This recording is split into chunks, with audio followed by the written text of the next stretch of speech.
PC ಗದ್ದಿಗೌಡರವರು ಇವತ್ತು ಶಸ್ತ್ರಚಿಕಿತ್ಸಾ ಕೊಠಡಿಗಳ ಉದ್ಘಾಟನೆಯನ್ನು ನೆರವೇರಿಸಿದ್ದಾರೆ.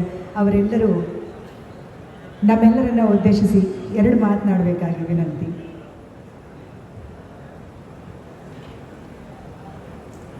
ಡಾಕ್ಟರ್ ರಾಜು ಕುಪ್ಪಿ ಅವರು ವೇದಿಕೆ ಮೇಲೆ ಆಗಮಿಸಿದ್ದಾರೆ.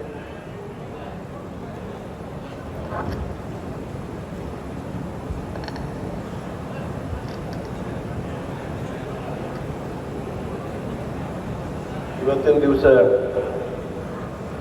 ಬಾಡ್ಗಂಡಿಯಲ್ಲಿ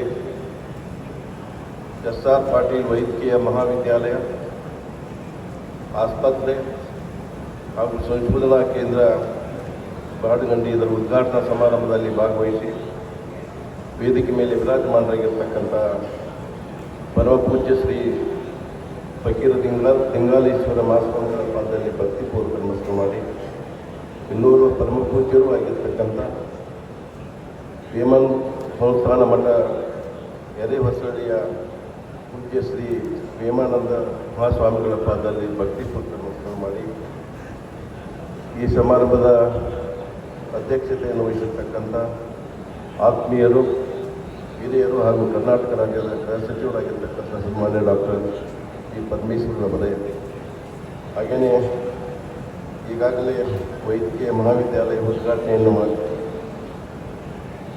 ಮಾತುಗಳನ್ನು ಹೇಳಿರ್ತಕ್ಕಂಥ ಕರ್ನಾಟಕ ರಾಜ್ಯದ ವೈದ್ಯಕೀಯ ಶಿಕ್ಷಣ ಸಚಿವರು, ಆತ್ಮೀಯರಾಗಿರ್ತಕ್ಕಂಥ ಡಾಕ್ಟರ್ ಚಂದ್ರಪ್ರಕಾಶ್ ಪಾಟೀಲ್ ಅವರೇ, ಹಾಗೆಯೇ ನಮ್ಮನ್ನು ಉದ್ದೇಶಿಸಿ ಮಾತನಾಡಿರ್ತಕ್ಕಂಥ ಕರ್ನಾಟಕದ ಆರೋಗ್ಯ ಮತ್ತು ಕುಟುಂಬ ಕಲ್ಯಾಣದ ಇಲಾಖೆಯ ಸಚಿವರು, ಆತ್ಮೀಯರಾಗಿರ್ತಕ್ಕಂಥ ಮಾನ್ಯ ದಿನೇಶ್ ಗುಂಡೂರಾವ್ರವರೇ, ಹಾಗೆಯೇ ಇದೇ ತಾನೇ ನಮ್ಮನ್ನು ಉದ್ದೇಶಿಸಿ ಮಾತನಾಡಿರ್ತಕ್ಕಂಥ ನಮ್ಮ ಬಾಗಲಕೋಟೆಯ ಉಸ್ತುವಾರಿ ಸಚಿವರು ಹಾಗೂ ಅಬಕಾರಿ ಸಚಿವರಾಗಿರ್ತಕ್ಕಂಥ ಮಾನ್ಯ R.B. ತಿಮ್ಮಾಪುರವರೇ, ಹಾಗೆ ವೇದಿಕೆ ಮೇಲೆ ಆಸೀನರಾಗಿರ್ತಕ್ಕಂಥ ಸೇರ್ದಾಳದ ಕ್ಷೇತ್ರದ ಶಾಸಕರಾಗಿರ್ತಕ್ಕಂಥ ಮಾನ್ಯ ಶತ್ರು ಸೌದೀರವರೇ, ಹಾಗೂ ವಿಧಾನ ಪರಿಷತ್ತಿನ ಸದಸ್ಯರಾಗಿರ್ತಕ್ಕಂಥ ಮಾನ್ಯ P.H. ಪೂಜಾರವರೇ, ಹಾಗೆಯೇ ಇನ್ನೋರ್ವ ವಿಧಾನ ಪರಿಷತ್ತಿನ ಸದಸ್ಯರಾಗಿರ್ತಕ್ಕಂಥ ಮಾನ್ಯ ಹನುಮಂತ್ ನಿರಾಂಡವರೇ, ಇಂದಿನ ಸಚಿವರು, ಲೋಕಸಭಾ ಸದಸ್ಯರು, ಇಂದಿನ PCC ಬ್ಯಾಂಕಿನ ಅಧ್ಯಕ್ಷರು, ಆತ್ಮೀಯರಾಗಿರ್ತಕ್ಕಂಥ ಮಾನ್ಯ ಅಜಯ್ ಕುಮಾರ್ ಸರ್ನಾಯ್ಕರವರೇ, ಇನ್ನೋರ್ವ ಹಿಂದಿನ ಲೋಕಸಭಾ ಸದಸ್ಯರು, ನನ್ನ ಆತ್ಮೀಯರು ಮತ್ತು DCC ಬ್ಯಾಂಕಿನ ಅಧ್ಯಕ್ಷರಾಗಿರ್ತಕ್ಕಂಥ ಮಾನ್ಯ ರಮೇಶ್ ಕತ್ತೀರವರೇ, ಮಾನ್ಯ ಶಿವಗೌಡ ಪಾಟೀಲ್ರವರೇ, ಅವರಿವರೆಲ್ಲದೇ ವೇದಿಕೆ ಮೇಲೆ ಆಸಕ್ತರಾಗಿರ್ತಕ್ಕಂಥ ಎಲ್ಲ ಗಣ್ಯಮಾನ್ಯರೇ ಹಾಗೂ ವೇದಿಕೆ ಮುಂಭಾಗದಲ್ಲಿರ್ತಕ್ಕಂಥ ಆತ್ಮೀಯ ಗೌರವಾನ್ವಿತ ಹಿರಿಯರೇ, ಸಹೋದರರೇ, ಮಾಧ್ಯಮದ ಸ್ನೇಹಿತರೆ, ಈಗಾಗಲೇ ವೇಳೆ ಬಹಳಾಗಿದೆ. ನಾನು ಮಾತನಾಡಲಿಕ್ಕೆ ಬಯಸಲಿಲ್ಲ, ಆದರೂ ಕೂಡ ಸನ್ಮಾನ್ಯ SR ಪಾಟೀಲ್ರವರು, ಈ ಕಾರ್ಯಕ್ರಮದ ಕೇಂದ್ರ ಬಿಂದುಗಳಾಗಿರ್ತಕ್ಕಂಥ SR ಪಾಟೀಲ್ರವರು 2 ಮಾತುಗಳನ್ನು ಹೇಳಬೇಕು ಅನ್ನುವ ಮಾತನ್ನು ಹೇಳಿದಾಗ ನಿಮಗೆ ಬಂದಿದ್ದೇನೆ. ನಾನು ಹೆಚ್ಚು ಮಾತನಾಡಲಿಕ್ಕೆ ಬಯಸೋದಿಲ್ಲ.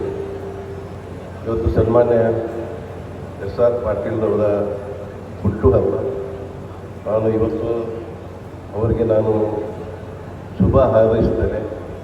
ಇಷ್ಟೊಂದು ಕಷ್ಟಪಟ್ಟು ಸಹಕಾರಿ ಕ್ಷೇತ್ರದಲ್ಲಿ, ಹಾಗೆಯೇ ಶೈಕ್ಷಣಿಕ ಕ್ಷೇತ್ರದಲ್ಲಿ, ಈ ಒಂದು ಆರೋಗ್ಯ ಕ್ಷೇತ್ರದಲ್ಲಿ ನಿಮ್ಮನ್ನು ನೀವು ತೊಡಗಿಸಿಕೊಂಡು ಸಮರ್ಪಣೆ ಮಾಡಿಕೊಂಡು ಜನಸೇವೆಯನ್ನು ಮಾಡ್ತಾ ಇದ್ದೀರಿ.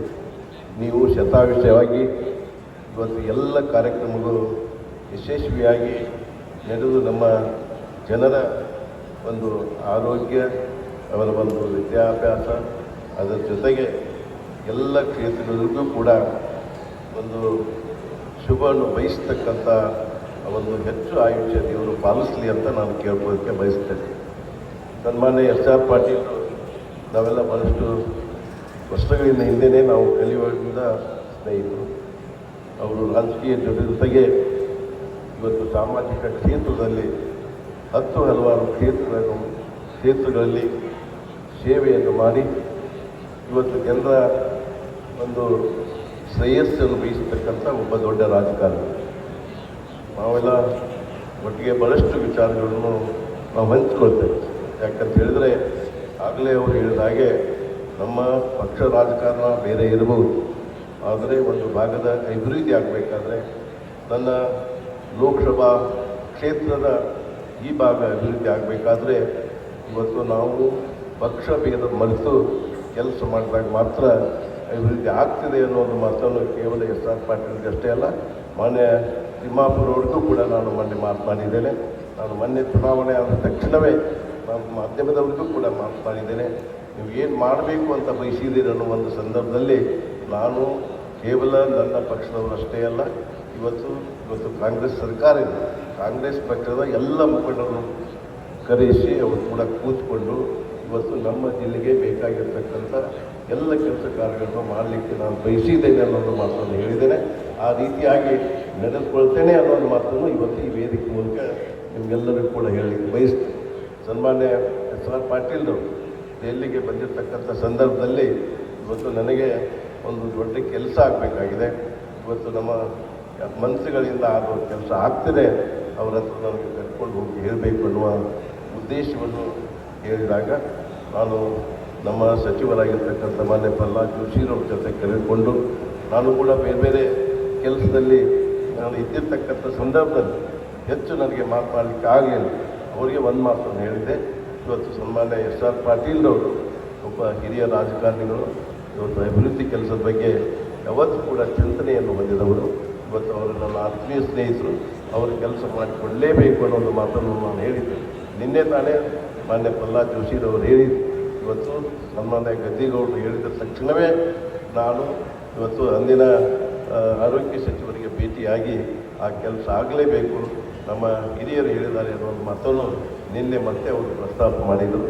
ಇವತ್ತು ನಾನು ಬೇರೆ ಕೆಲಸದಲ್ಲಿ ಇದ್ದರೂ ಕೂಡ ಇವತ್ತು ಸನ್ಮಾನ್ಯ ಎಸ್ ಆರ್ ಪಾಟೀಲ್ರು ಇವತ್ತು ನಮಗೆಲ್ಲ ಭಾಳ ಸಂತೋಷ ಆಗ್ತದೆ. ಇವತ್ತು ಈ ಭಾಗದ ವಿದ್ಯಾರ್ಥಿಗಳು ವೈದ್ಯಕೀಯ ವಿದ್ಯಾಭ್ಯಾಸ ಮಾಡಲಿಕ್ಕೆ ಒಂದು ಕಡೆ, ಅದರ ಜೊತೆಗೆ ನಮ್ಮ ಜನರಿಗೆ ಒಂದು ಆರೋಗ್ಯ ಭಾಗ್ಯ ಸಿಕ್ಕಲಿಕ್ಕೆ ಅವರ ಚಿಕಿತ್ಸೆ ಇನ್ನೊಂದು ಕಡೆ, ಹಾಗೆಯೇ ಸಂಸದೀಯ ಕೇಂದ್ರ, ಈ ಮೂರು ವಿಭಾಗಗಳು ಹೆಚ್ಚು ಸೇವೆಯನ್ನು ಮಾಡಿ ಇವತ್ತು ನಮ್ಮ ಭಾಗದ ಜನರಿಗೆ ಬಹುಶಃ ಮಾನ್ಯ ಎಸ್ ಆರ್ ಪಾಟೀಲ್ ಅವರು ನಾನು MLC ಆಗಿರ್ತಕ್ಕಂಥ ಸಂದರ್ಭದಲ್ಲಿ ಬಿಜಾಪುರ ಜಿಲ್ಲೆಯಿಂದ ಆಗಿದೆ. ಅವರು ಬಿಜಾಪುರ ಜಿಲ್ಲಾ ಪರಿಷತ್ತಿನಲ್ಲಿ ಜಿಲ್ಲಾ ಪಂಚಾಯಿತಿಯ ಸದಸ್ಯರಾಗಿದ್ದರು. ನಾವೆಲ್ಲ ಒಂದೇ ಜಿಲ್ಲೆಯ ಅವರು ಅನ್ನುವ ಒಂದು ಭಾವನೆ ಇದೆ. ಆ ಮಾತನ್ನು ಕೂಡ ಅವರು ಹೇಳಿದ್ದಾರೆ. ಕೇವಲ ಬಾಗಲಕೋಟೆ ಅಷ್ಟೇ ಅಲ್ಲ, ಬಾಗಲಕೋಟೆ ಹಾಗೂ ಬಿಜಾಪುರದ ಜಿಲ್ಲೆಯ ಜನ ಇದನ್ನು ಲಾಭ ಪಡಿಬೇಕು ಅನ್ನೋದು ಮಾತನ್ನು ಹೇಳಿದ್ದಾರೆ. ನಾನು ಹೆಚ್ಚು ಮಾತನಾಡಲಿಕ್ಕೆ ಬಯಸೋದಿಲ್ಲ. ಸನ್ಮಾನ್ಯ ಎಸ್ ಆರ್ ಪಾಟೀಲ್ರು ಇವತ್ತೇನು ಈ ವೈದ್ಯಕೀಯ ಮಹಾವಿದ್ಯಾಲಯ, ಆಸ್ಪತ್ರೆ ಹಾಗೂ ಸಂಶೋಧನಾ ಕೇಂದ್ರ ತಂದಿದ್ದಾರೆ, ನಿಜವಾಗಿಯೂ ಕೂಡ ಇದು ಅಸಾಧ್ಯವಾಗಿರ್ತಕ್ಕಂಥ ಒಂದು ಕೆಲಸ. ಇಂಥ ಕೆಲಸವನ್ನು ಯಾರಾದರೂ ಮಾಡ್ತಿದ್ರೆ ಅದು ಎಸ್ ಆರ್ ಪಾಟೀಲ್ರು ಅನ್ನೋ ಮಾತನ್ನು ನಾನು ಸ್ಪಷ್ಟವಾಗಿ ಹೇಳಲಿಕ್ಕೆ ಬಯಸ್ತೇನೆ.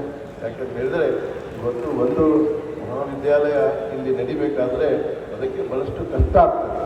ಆ ಎಲ್ಲ ಕಷ್ಟವನ್ನು ಸಹಿಸಿಕೊಂಡು ಇವತ್ತೇನು ನಾನು ಅವರು ತಮ್ಮದೇ ಆಗಿರ್ತಕ್ಕಂಥ ಆ ಒಂದು ಮನೋಧೈರ್ಯ, ಆತ್ಮವಿಶ್ವಾಸವನ್ನು ಬೆಳೆಸಿಕೊಂಡು ಉಳಿಸಿಕೊಂಡು ನಾನು ಈ ಕೆಲಸ ಮಾಡಲೇಬೇಕು ಅನ್ನುವ ಸದಿಚ್ಛೆಯಿಂದ ಇವತ್ತು ಇಂಥ ಒಂದು ವಿಜ್ಞಾನ ಕೊಡ್ತಕ್ಕಂಥ, ಹಾಗೆಯೇ ಚಿಕಿತ್ಸೆಯನ್ನು ಕೊಡ್ತಕ್ಕಂಥ ಇವತ್ತು ಏನು ವೈದ್ಯಕೀಯ ಮಹಾವಿದ್ಯಾಲಯ, ಆಸ್ಪತ್ರೆ, ಸಂಶೋಧನಾ ಕೇಂದ್ರ ಮಾಡಿದರೆ ನಿಜವಾಗಿ ಕೂಡ ಭಾಳಷ್ಟು ತುಚ್ಛವಾಗಿರ್ತಕ್ಕಂಥ ಒಂದು ಕೆಲಸ ಅಂತ ನಾನು ಹೇಳ್ತಾ ಬಹುಶಃ ನಾನು ಒಂದು ಮಾತನ್ನು ಹೇಳಲಿಕ್ಕೆ ಬಯಸ್ತೇನೆ. ಏನು ನಮ್ಮ ದೇಶದ ಪ್ರಧಾನಮಂತ್ರಿಗಳಾಗಿರ್ತಕ್ಕಂಥ ಸನ್ಮಾನ್ಯ ನರೇಂದ್ರ ಮೋದಿರವರು ಇವತ್ತು ನಮ್ಮ ಜನಗಣತಿಗೆ ಅನುಗುಣವಾಗಿ, ಜನಸಂಖ್ಯೆಗೆ ಅನುಗುಣವಾಗಿ ಇವತ್ತು ಕಾಲೇಜುಗಳು, ವೈದ್ಯಕೀಯ ಕಾಲೇಜುಗಳು ಹೆಚ್ಚಾಗಬೇಕು, ವೈದ್ಯಕೀಯ ಸೀಟ್ಗಳು ಹೆಚ್ಚಾಗಬೇಕು, ಈ ನಿಟ್ಟಿನಲ್ಲಿ ಹೆಚ್ಚು ಆದ್ಯತೆಯನ್ನು ಕೊಟ್ಟು ಕೆಲಸವನ್ನು ಮಾಡ್ತಕ್ಕಂಥ ಸಂದರ್ಭದಲ್ಲಿ ನಾವು ಕೂಡ ಅವರಿಗೆ ಸಾಥ್ ಕೊಡ್ತಕ್ಕಂಥದ್ದು ನಮ್ಮ ಆದ್ಯ ಕರ್ತವ್ಯ. ಇವತ್ತು ಸನ್ಮಾನ್ಯ ಎಸ್ ಆರ್ ಪಾಟೀಲ್ಗಷ್ಟೇ ಅಲ್ಲ, ಇಲ್ಲಿರ್ತಕ್ಕಂಥ ಎಲ್ಲ ನಾಯಕರಿಗೂ ನೀವು ಕೇಂದ್ರ ಸರ್ಕಾರದಲ್ಲಿ ಇವತ್ತು ಏನು ಆ ಸರ್ಕಾರದಿಂದ ಸಹಾಯ ಸಹಕಾರ ಬೇಕಾಗ್ತದೆ, ಎಲ್ಲ ಸಹಾಯ ಸಹಕಾರಗಳನ್ನು ನಿಮ್ಮ ಜೊತೆ ಇದ್ದು ನಿಮ್ಮವಣೆಯಾಗಿ ನಾನು ಕೆಲಸ ಮಾಡ್ತೇನೆ ಅನ್ನೋ ಮಾತನ್ನು ಹೇಳಿ, ಈ ಒಂದು ಏನು ಮಹಾವಿದ್ಯಾಲಯ ಅದು ಹೆಚ್ಚು ನಮ್ಮ ವಿದ್ಯಾರ್ಥಿಗಳಿಗೆ ವೈದ್ಯಕೀಯ ಶಿಕ್ಷಣ ಕೊಡಲಿ, ಹಾಗೆಯೇ ಬೇರೆ ಬೇರೆ ಇಡೀ ದೇಶದಲ್ಲಿ ಅವರು ಸೇವೆಯನ್ನು ಮಾಡಲಿ, ಹಾಗೆಯೇ ಆಸ್ಪತ್ರೆಯಲ್ಲಿ ಇವತ್ತು ಈಗಾಗಲೇ ಹೈಟೆಕ್ ಆಸ್ಪತ್ರೆ ಅಂತ ತಮಗೆಲ್ಲ ಗೊತ್ತಾಗಿದೆ. ಇವತ್ತು ಅಂಥ ವಿಶೇಷವಾದ ಸೇವೆಯನ್ನು ಇವತ್ತು ಈ ಆಸ್ಪತ್ರೆಯಿಂದ ಸಿಕ್ಕಲಿ, ಹಾಗೆಯೇ ಸಂಶೋಧನೆಗೂ ಹೆಚ್ಚೆಚ್ಚು ಆಗಲಿ ಅನ್ನೋ ಮಾತನ್ನು ಹೇಳಿ ಮತ್ತೊಮ್ಮೆ ಸನ್ಮಾನ್ಯ ಎಸ್ ಆರ್ ಪಾಟೀಲ್ಗೆ ನನ್ನ ತುಂಬ ಹೃದಯದ ಅಭಿನಂದನೆ ಸಲ್ಲಿಸಿ ನನ್ನ ಎರಡು ಮಾತನ್ನು ಮುಗಿಸ್ತೇನೆ. ಜೈ ಜೈ ಕರ್ನಾಟಕ.